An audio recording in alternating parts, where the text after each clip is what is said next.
So good evening to all. So today's my topic for discussion is aortic arch. So today I will be covering the embryology and the anomalies, and I will be showing the pictorial representations of the aortic arch. And in the next session, we will include the DSA images and the endovascular implications of the aortic arch. So here I had included the embryology, anatomy, variants and its significance, and the references for that. So from the our like MBBS first year days, whenever we heard about the embryology, we scared of the learning embryology, but I will try to simplify it. So here we can see, this is the fertilized ova, and after that it will divide into multiple cells and four stage, and this 8 cells and the morula, and after that the various structures are formed from the fertilized egg. So here we can see the trilaminar disc will be formed at the this end. So here, this is a trilaminar embryo. It's a transverse section. You can see here it's ectoderm, mesoderm, and the endoderm. The structure overlying the notochord will thicken to form the neural plate. And after that, the neural plate itself will fold to form the neural groove. And the neural groove will form a tube, that is neural tube, and these are two ends of the neural plate will form the neural crest. So here we can see this is the ectoderm, this is the mesoderm, and this is the endoderm. This fifth structure is the neural tube, and surrounding the neural tube there will be the primitive aortic on the either side. Here we can see again the primitive aorta surrounding the neural tube. So how the vasculature is formed? So it's basically vasculogenesis as well as the angiogenesis. So vasculogenesis is like it's a non-vascular structure. Here the vascular structure will be formed like aorta, vessels, arteries, veins as well as the plexus. Capillary formation is there, that is vasculogenesis, and after the vasculogenesis there is angiogenesis is like the pruning of the vessel as well as the enlargement of the vessel size to form the various structures. So here we can see this is the ectoderm, this is the mesoderm, and here is the endoderm. So mesoderm cannot form the vessels nearby the ectoderm because ectoderm is inhibitory for the mesodermal cells to form the vasculature. So few cells from the mesoderm will migrate toward the endoderm. Here we can see the segregation as well as the migration of the few mesodermal cells towards the endoderm, and it will form the vascular cords because the various growth factors are there that will form the vascular cords. And after that there is the differentiation of the endothelial cells, and these endothelial cells will form the primary vascular network here. So as we had seen, the surrounding the neural tube, there is two primitive aorta that itself will folds, and this will form the ventral as well as the dorsal aorta. So to understand this, there are the two models are there. One is Rathke's model and the one is another one is the Edward model. So the beginning of the aorta is on the second or the third week of the gestation. The various arches appears and regress sequentially from cranial to caudal direction. So this is the classical Rathke's model. So as we had seen, primitive aorta itself will fold to form the ventral as well as the dorsal part. So this is two dorsal aorta and the ventral aorta. Ventral aorta will fuse to form the aortic sac, and after that there is a formation of the heart tube here, and the dorsal aorta will fuse to form the descending aorta here. So the dorsal and the ventral aorta are attached with the various pharyngeal or the branchial arches that are named like 1 to 6 from cranial to caudal direction, as well as it appears from first to 6 only and disappear from first to 6. All will not disappear, few will remain. The first and second will disappear and the part of it will remain towards the ECA side, and it will form the part of the maxillary as well as the stapedial artery. Here we can see the third arch will remain and it will form the part of CCA as well as ICA. Here we need to remember one thing. On the left side, aortic arch will form the, on the left side, the fourth will form the aortic arch, fifth will disappear, and the sixth will form the part of the right subclavian artery on the right side, and on the left side it will form the ductus arteriosus, that is connection between the left pulmonary artery and the descending aorta. This ductus arteriosus is present during the embryonic life, but vital life, but afterwards when the oxygenation is there after the birth, it will soon disappear and the mechanical regression will appear after the few months. So to summarize the derivatives of the various arch, like first will form the part of the maxillary artery, second will form the stapedial and the hyoid artery, third we had seen like it will form the CCA and the part of the ICA, the fourth we had seen like left side it will form the aortic arch, and the right one the part of the right subclavian artery. Then the fifth will not form any structure. The sixth one will form the part of sixth one will form the part of the proximal pulmonary artery. And on the left side, it will form the ductus arteriosus. And to understand the various anomalies and to classify also, there is another model which is called the Edward model. It's like double aortic arch. There are the two, this ring-like structure. On the both side, they had like a aortic arch is there. So on the either side, the various arteries are present, like left subclavian, this right subclavian, right CCA, left CCA. This is the dorsal aorta and the ventral aorta. So here we need to remember this, and afterwards, depending on this structure, we will understand the various anomalies. But what is the drawback of this model? It cannot explain the lateral position of the descending thoracic aorta, and here we can see the each and every vessel is of the same size. So regression of the vessel size cannot be explained by this model. So first of all, we learn the normal anatomy. So what is the normal anatomy? This is the arch, and here is the descending aorta. So first will be the brachiocephalic artery or the innominate artery. After that, it will give the right-sided subclavian artery and common carotid artery. It will divide into the external carotid and the internal carotid. After that, the second vessel will be the left CCA. Left CCA will further divide into the ICA and ECA. The third artery will be the left subclavian artery. So to summarize here, ascending aorta will be formed from the truncus arteriosus. Descending aorta will be from the left dorsal aorta. Left subclavian, as we had seen, it's from the left 7 cervical intersegmental. I just forgot to tell you that each dorsal aorta will have the 7 intersegmental artery, and seventh one is important in the vertebral artery formation also. So the CCA will be formed from the third arch artery proximal to the external carotid bud, and the ICA will be from the third arch artery and the cranial part of the dorsal aorta.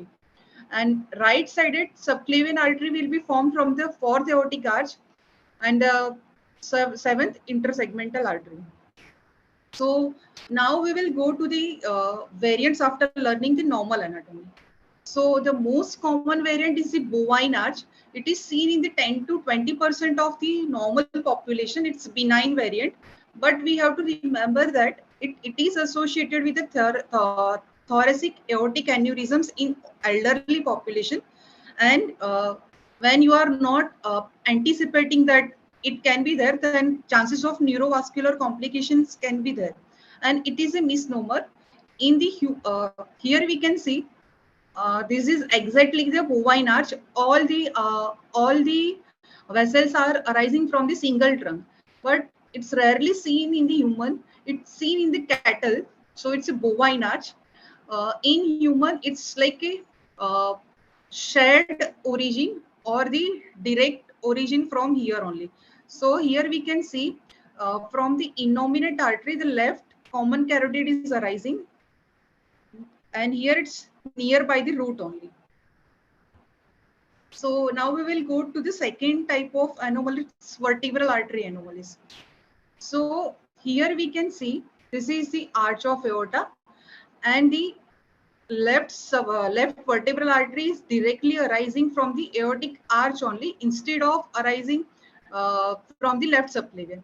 So incidence is 2.5 to 2.4 to 5.8% in autopsy findings, and it's a higher likelihood of dissection because we can see here it's the longer course of the vessel in the neck, as well as the congenital structural defect within the arterial wall, and that causes the altered cerebral hemodynamics.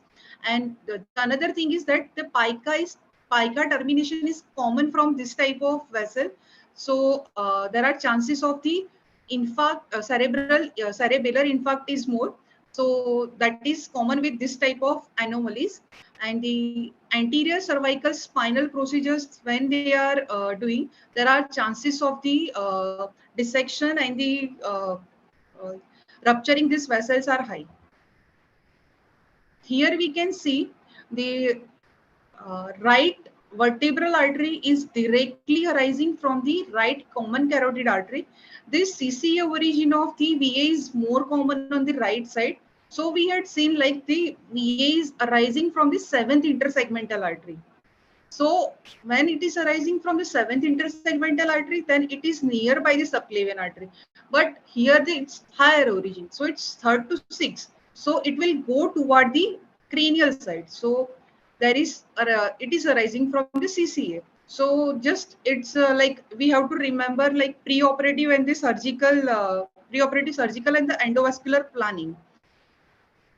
When it will go higher up in again, then first in the second intersegmental arteries cranially, then it will arise from the ICA. So what is the learning point here? If the atherosclerosis is affecting the CCA or nearby here, then we can see like anterior and posterior circulation infarct can be there on the same side. That can be explained by the single vessel. So here we can see the left duplicate vertebral artery. It is again more common on the left side. The artery is arising from the between the left common carotid and the left subclavian artery. Here we can see there is dual origin of the vessel, and it will join to form the single vessel. So incidence is 0.72%, and it's like a persistent of the dorsal aorta. What we had seen with the two intersegmental arteries that connect to VA, or failure of the regression of the fourth, sixth, or the seventh, but the fourth, fifth, or the sixth intersegmental arteries that will give the additional origin of the left VA. So if like any other intersegmental arteries there, so it will give the duplicated VA origin. So when we are doing any interventional procedure, then we have to select the vessel which have the wider lumen. Then this is the fenestration of the vertebral artery. Here we can see the VA is having the single origin, and after that it will divide into two, and again it will rejoin to form the single lumen. So this is called the fenestration, single origin and single ending. But here it was double origin and the single ending. So that is the difference. Exact mechanism for the fenestration is not clear, but it is associated with the saccular aneurysms and the AV malformation. So we need to remember before starting any endovascular procedures. So other less common anomalies of the left vertebral arteries are, it can directly arising from the subclavian artery as a first branch rather than after thyrocervical trunk, or the common origin of the thyrocervical trunk. So why are we discussing all these anomalies? Because we can plan pre-surgically, or as well as the we can understand better the mechanism of the strokes. After that, there is a left aortic arch with the aberrant right subclavian artery. Aberrant is like not normal course. Here we can see the right subclavian artery arising directly from the aortic arch distal to the left subclavian artery, and it will have the retroesophageal or the retrotracheal course. Most commonly the retroesophageal course is there, and it is because of the involution of the right fourth aortic arch between the right CCA and the right subclavian artery. So usually it is asymptomatic, may have the symptoms of the tracheal or the esophageal compression features. And when we are doing the transradial procedures, then unforeseen issues can happen. So we have to see first the MRI, and we have to think that it can be there. And because when we are going to the when we are taking the right transradial approach, then we need to curve the catheter back toward the other vessel to take the shoot. So it can proceed, it can happen normal with the 60% of patient, but better to take the left radial or the femoral route. Then it's a left circumflex aorta. It's extremely rare variant. It's similar to the aberrant right subclavian artery. Here the aortic arch will not just in front of the trachea or the esophagus. It will have the retroesophageal course. So again, it will form the vascular ring, and the structures like it will have the symptoms related to the tracheal and the esophageal compression, and it needs the surgical correction. Now we will go toward the right aortic arch anomalies. So the incidence is 0.1%, and here we can see it's a right aortic arch. Normally it's left aortic arch. So it is formed by the left aortic arch, but here it's a right aortic arch. So it's persistent of the right fourth arch. So here the various types of the right aortic arch anomalies. So this is the first one we will discuss. Here we can see the despite of originating from first right CCA, the left CCA is first arising. After that, right CCA, right subclavian, and the aberrant origin of the left subclavian artery from this side, descending aorta. So the left CCA is the first vessel to arise. So embryonic part we will discuss later on. I had made the diagram so we can understand better. So atherosclerotic changes, dissections, and the aneurysm dilatation are common with this type of anomaly. And even if the atherosclerotic origin of the left subclavian artery is there, then chances of the formation of the subclavian steal syndrome and the cerebral infarction is there. This is the second type. Here we can see the left brachiocephalic artery is there, and it will divide into the left CCA and the left subclavian artery. So this variant is like right aortic arch with mirror imaging. It's exactly opposite to the what we commonly see, and it is like the left ductus arteriosus usually arises from the left brachiocephalic artery here, and courses anteriorly with no evidence of tracheoesophageal compression. And again, there are the atherosclerotic aneurysm and the subclavian syndrome can present. The third one is like left subclavian artery arising directly from the ductus arteriosus. So it's a most common type of right aortic arch anomaly. And it can be associated with the congenital subclavian steal syndrome when the ductus arteriosus closes at the birth. And left subclavian artery will have the supply from the cerebral vasculature or the mediastinal collaterals. And this is the fourth one, right aortic arch with the isolation of the left brachiocephalic artery. Here, the left brachiocephalic artery arising from the ductus arteriosus, it's a very rare type of anomaly. And long-term patency is not clear because ductus arteriosus is closes at the birth only, and the left-sided radial and the carotid pulses are weak, and again this is associated with the steal phenomenon. So here, to summarize all right aortic arch anomalies, this is ductus arteriosus will give to the descending aorta. This is the right CCA. This is the right subclavian, right common carotid, left common carotid, left subclavian. So for the right, it's Rami, not Rima. It's a right aortic arch anomaly with mirror imaging. So here the break will be at the two side.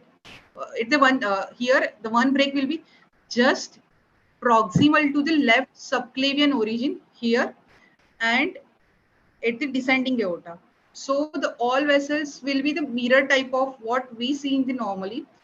Here the aberrant left subclavian origin, the break between the this left subclavian and the left CCA is there. So it will directly arising from the ductus arteriosus here. Here the ipsilar isolated left subclavian artery. So the break will be distal to the left subclavian artery and proximal to the descending aorta. So this part will be regress, and from the ductus arteriosus directly the subclavian artery will be there. Then isolated left brachiocephalic artery. Here the break will be at the two sides. The one will be at the distal to the left subclavian artery, proximal to the descending aorta, and here just between the two CCA there will be the break. So it will form the it will join the left this left CCA and the this left subclavian will join, and it will form the common brachiocephalic artery, and it will arise from here ductus arteriosus. Right circumflex aorta, again it's a very rare anomaly. Presentation is similar to the right arch with the aberrant left subclavian artery, and it's a very complex mechanism for the this understanding the embryology, so we will leave it. Then right aortic arch with the aberrant brachiocephalic artery, again it will form the vascular ring. So this variant is results from the regression of the left fourth aortic arch between the ascending aorta and the left common carotid artery with the persistent of the left dorsal aortic root and the left ductus arteriosus. So the left ductus arteriosus persist and connect to the brachiocephalic artery. Here we can see ductus arteriosus persist and it connects to the brachiocephalic artery, and the pulmonary artery connection is there. So vascular ring, and again the tracheal and the esophageal compression features will be there. Now we will go towards the easy side. It's a cervical aortic arch. Unusually high position of the aortic arch in the low or the mid neck region. It's more common on the right side. So normal arch will be formed from the fourth. So here it will form from the third one. So the failure of the fourth aortic arch to descend, the two possibilities can be there, and usually associated with the micro deletion of the locus 22q11.2, and it is usually have the unusual origin of the internal and external carotid arteries with the descending aorta located contralateral to the arch, usually asymptomatic, but can rarely have the pulsating march at the clavicle, or they can have the compressive symptoms related to the trachea or the esophageal compression features. And it can be associated with the aortic aneurysms or the atherosclerosis. And this is the double aortic arch. Here we can see the two arch on the right as well as the left side, fourth aortic arch will persist.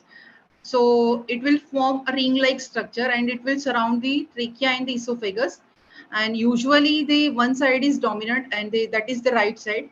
And the it's a very due to sporadic nature, no enough data on the long-term prognosis or the endovascular point of view. Then coarctation of aorta, there is tight stenosis distal to the left subclavian artery. It can be preductal or the postductal. There are the three mechanisms to explain the coarctation of aorta. It's like the ductus arteriosus tissues will go towards the aortic wall, and after when the ductus arteriosus constricts postnatally, this tissue in the isthmus constricts and it will lead to the coarctation of aorta. And the second mechanism is altered hemodynamics, in which abnormal preductal flow or the abnormal angle between the ductus and the aorta will relate to the increased right to left ductal flow and decreased flow in flow across the arch and the isthmus, resulting in the, because it's like a not normal flow occurring in the vessel, so it will constrict over the period of time. Then abnormal involution of the small segment of the left dorsal aorta, which may later move cranially with left subclavian artery. And what can be the features? Upper extremity hypertension, rib notching when we see the chest X-ray, delayed femoral pulses, and the collateral blood flow. So why are we studying it? Because the neurovascular complications can occur with this. Intracranial hemorrhage, subarachnoid hemorrhage, in 12 to 7% of the subarachnoid patients, it has been reported, and it is associated with the spinal hemorrhages also. And recurrent coarctation, aneurysm formation, and the persistent essential hypertension are common even after the surgical or the neuroendovascular repair. And after that, the pseudocoarctation. So what is the pseudocoarctation? It's not actually coarctation, but the just kinking or the buckling of the descending aorta at the level of ductus arteriosus. So absence of the narrowing of the aortic lumen, and it's due to the failure of the compression and the fusion of the third through 10 segment of the dorsal aortic roots and of the left fourth segment. It's this is the unclear mechanism for the pseudocoarctation and may produce the hemodynamic condition and can be associated with the aneurysm and the risk of rupture. And these are the references for my presentations. And I would like to thank my mentors and all of you, and special thank to Dr. Rahul Kumar sir and Dr. Gigi to organize this type of meeting. Actually, we will be continuing with the aortic arch 2. That will be the DSA images as well as the endovascular implications. Thank you. Great presentation, Riddhi. You have worked very hard indeed, because these are difficult concepts to understand. My only suggestion in this is there are two ways of understanding and studying embryology that I have seen in my own experience. One is to list out all the abnormalities, all the problems like you did, and try to fit it into a model, for example, the Edwardian model or Paget's model or whichever model you want to use. And the second way, in fact, why do we need a second way? For the simple reason that the amount of information that you have presented in 25 or 30 minutes is so massive that in the next 5 to 7 days, everyone is going to forget it. So what I basically try to explain to all my students is you have to develop something called a matrix. A matrix is your understanding of what each of the players do in the particular game. For example, you very clearly mentioned that vasculogenesis and angiogenesis are two distinct, different procedures. But what you also have to understand is they are not simultaneous procedures. They are not successive procedures. That means you do not have the formation of the matrix first and then it gets pruned into a vessel. It does not happen that way. Both these processes happen at the same time. So you will have a situation in which the mesothelial cells, along with the endodermal cells and the ectodermal adventitia, will come together in one place and disappear, come together and disappear, form a clump, form a tube, disappear, break, connect, join, everything depending on the signaling in that area, as well as the hemodynamics of that particular area. So what you have to also understand is that the persistence or the disappearance of a particular vascular structure is dependent on the signaling as well as on the local hemodynamics of that particular embryo at that particular point of time. That is why, even though the signaling remains constant, the vasculogenesis procedure becomes very different. For example, in one, you can have a huge brachiocephalic. In one, you can have a very small brachiocephalic. In one, you can have a huge aorta. In one, you can have a small aorta. Now, let us take the example. Let us say you just take the example of one of the arches. You take the example of the third arch. You mentioned very clearly that the first and the second arches are going to disappear. Absolutely correct. Why do they disappear? This is what you need to understand. Why don't they remain there? For the simple reason that they do not have large structures to supply. Since they don't have large structures to supply, they involute. But as you rightly again said, the first arch will remain as the primitive maxillary artery. The second arch will contribute to the aortostipedial system. And immediately below that, you have the third arch, which is going to give rise to the carotid system. So what you have to understand in your matrix is the third arch arteries are responsible for the formation of the carotid system. The proximal third arch arteries are the common carotids. The distal part of the third arch arteries, along with the dorsal aortae, become the internal carotid. So you have a situation in which the future external carotid has to get connected to this vessel. So whatever small vessels are remaining on the top in form of the internal maxillary or in terms of the aortostipedial system, they are basically the arteries of those particular areas. Now, those arteries need blood supply from somewhere. So they will try to get connected to the major hemodynamic vessel in the vicinity of their own surroundings. So what you have to understand is when you talk about the first to the sixth pharyngeal arches, you have to develop a matrix in your mind, and you have to know in the normal disposition which part of this matrix is going to form which vessel. And once you know that, you don't have to remember all these variations. It is not possible. It is just not possible to humanly remember all these. You will forget them. But if you know the matrix, and then if you encounter a problem during catheterization, what I would have suggested is you start off with problems of catheterization due to variations in the aortic arch. And then you have the matrix on the side. You try to superimpose the matrix on top of a given angiographic picture, and then try to explain which part of which pharyngeal arch or the ventral aorta or the dorsal aorta is responsible for these connections. As you rightly said, you have to also talk about the cervical intersegmental system, the first to seventh, because without that, you will not be able to explain the abnormalities of the vertebral system. So maybe that you can do in the next time. But again, my suggestion is next time when you start your session, show them a matrix, show them a kind of a line diagram with straight lines at different angles joined to each other, showing that these are the derivatives of these arch systems, and these can be present, these can be absent.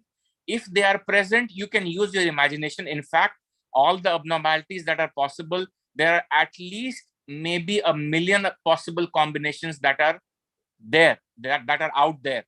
Every year we find one or two, and then we try to put it into our matrix, and then we try to explain how exactly this would have happened.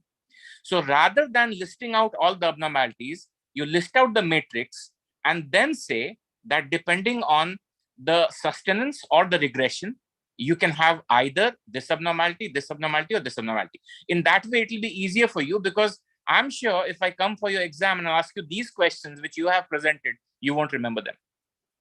So that is my point. Sir?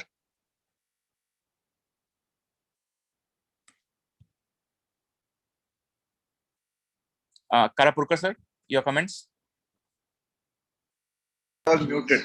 So I must point out that all the diagrams that she showed were done by herself. She is an artist. Yes, sir. Yes, sir. She has drawn beautiful diagrams, and all these diagrams can be summarized into one matrix. Yeah, so that's what I'm trying to say. You don't have to make so many. You can just make one matrix and then show all these things. Yeah. So and then you show how each one disappears. Yes. So when, Yes. And how, in what sequence they disappear. Yes, sir. So, yeah, what Rahul is suggesting is very right. If you can get that hold of that matrix, I think you can do that. And next time you can cover that. Yes. You have done a beautiful job today, but as you said, this is a fantastic job, because the amount of information is so much that I'm sure that it will be very difficult for you also to remember at the end of this. Very good. So thank you very much, Riddhi.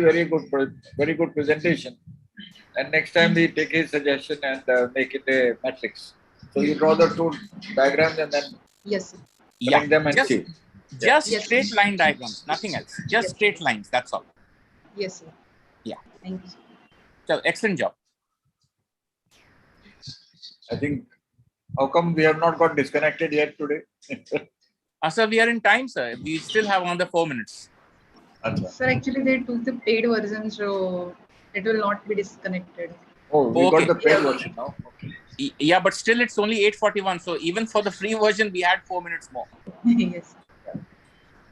I thought it was 40 minutes. Yes, sir. 40 minutes. Okay. Riddhi, fantastic job. And just connect to me if you want the matrix. I have the matrix from one of my courses. I'll send it to you, how we draw it on the board. And you can use the same matrix. No need to reinvent the wheel. I have the drawings. I'll send them to you. Just make sure that you get comfortable with the drawing. And if you have any questions, you revert back to me. Okay, sure, sir. Thank you so much, sir. Yeah. Very good. Yeah, excellent, Riddhi. Chalo. Okay. Good night, sir. Good night, everyone. Good night.